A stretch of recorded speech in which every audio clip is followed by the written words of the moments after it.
Now, before I show you how to calculate the confidence interval for the difference of means, let me introduce another thing, which is called applying functions to columns or rows.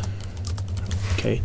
Let me remind you how I calculated the average value in this case. So I took, I combined two values together. Which values? First, it's a mean for the first row, d dollar, data dollar, vade, right? And then mean for the second row, data dollar, ribe. Okay. Then I combine these two values together, so I have a vector with two values instead of two separate values. Okay. This is okay, but imagine that we have more than two rivers, let's say 5 or 10. Then the code will look pretty ugly, and we will have to spend a lot of time writing this code, right? So actually in R, you can apply any function to all columns that you have and get as many values as many columns or all rows. In this case, I can say R, please take average and apply this function average, in this case it's mean, to every column of the data frame data. Okay, let me show you how to do that. So I write function apply, and then three mandatory arguments. First of all, it's a data, my data frame. The second is a number, either 1 or 2. 1 if you want to apply these functions for rows, and 2 if you want to apply this for columns. Okay, I want to apply this for columns, so I write 2 here. And then the function name, in this case mean. So in R will understand it as following: take the function, take data frame data, and apply function mean to every column of this data frame. We have only 2 columns, therefore we will get only 2 results in M. Let's see if that happened. Indeed, you see we got the same values as before. And it's a very convenient way to calculate statistics for every column or every row of your data. Okay. So now let's calculate the confidence interval for the difference of means. So I start with calculating statistics, the difference of means. It's M1 minus M2. Then the standard error for the difference. Okay, if you remember, I need to take the sum up squared standard deviations of my samples and divide to n. So it's square root of, we take S1 squared plus S2 squared. And then I divide it to 10 because I have 9 to 10. I have sample size is 10 in this case. Okay. Then I need to get a t value. And you remember that how many degrees of freedom we have in this case. We have 9 degrees of freedom in one sample and 9 degrees of freedom in the second sample. So it means that we have 18 degrees of freedom in total. So I use t-distribution, quantile function for t-distribution. I'll just make it fixed, the right tail. And then it's 18 degrees of freedom. Okay. And now we can calculate the boundaries. The left boundary is when we take the difference minus t times the standard error.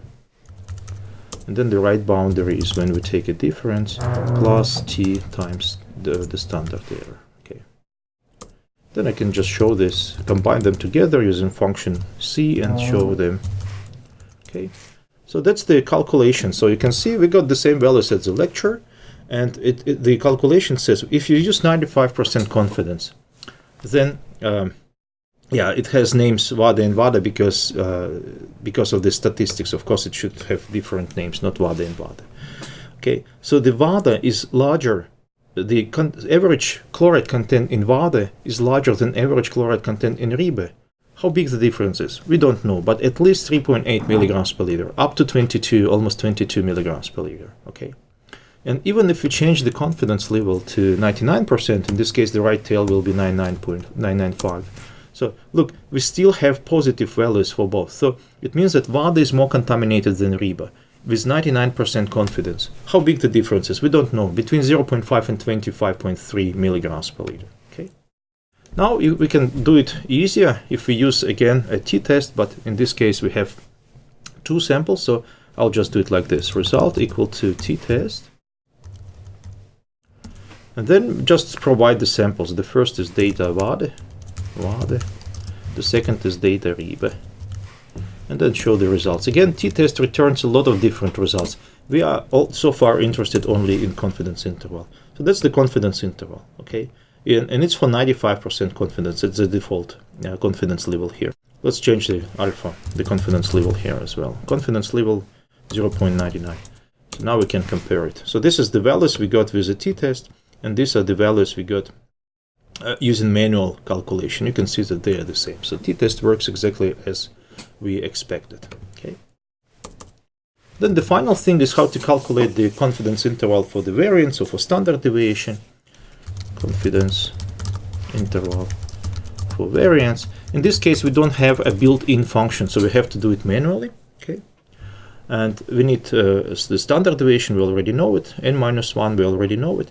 And now we need two statistics, the chi-square for the left and chi-square for the right. So the chi-square for the left is, it's the same idea. We use a quantile function, but in this case it's for chi-square distribution, right? First of all, it's the probability. It's 0.025 for 95% confidence. It's a left tail, right? And then the degrees of freedom, it's 9. Okay. Then we do the same for the right. Chi-square right.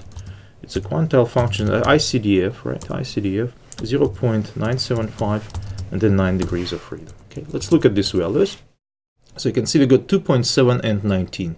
So it means that if we take the ratio of the sample variance and the population variance and multiply to n-1, the result will vary.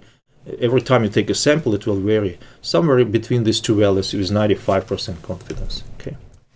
Now we can calculate the confidence interval. So sigma left. Sigma left is smallest, so we have to take the largest chi-square. So it will be S times 9 and divided to G chi 2R. Okay. Then sigma right. S and multiply the degrees of freedom and then the chi-square for the left. Okay. So now we can look at the values. Sigma left and sigma right. I will not combine these values together just to save some time in this case. Sigma right. Okay. So let's look at the values. So this is the, you remember, first is VADA and second is RIBA. So this is the possible variance. So it's okay, the calculations are not correct because I forgot to square the values here. So it should be variance, right? It should be variance. Now the calculations are correct. So the possible variance for our population for the whole Vardar River is somewhere between 40 and 288. Okay, we don't know exactly, but it's somewhere in between. And then the variance for the Riba River is a little bit larger. It's between 46 and 330. Okay, and if you want to show the standard deviation, confidence interval for the standard deviation, just take square root of these values. So sigma left, and then square root of sigma right. Square root of sigma right. So this will be the confidence interval for the standard deviation. So for the standard deviation, it's between 6.4 and 16, almost 17 for VADA, and 6.8 and 18, almost 18 for RIBA. And you remember, our values were 9, so it's exactly somewhere in the middle. Okay, so that's how to calculate confidence intervals, and then next time we will talk about how to make statistical tests or hypothesis testing.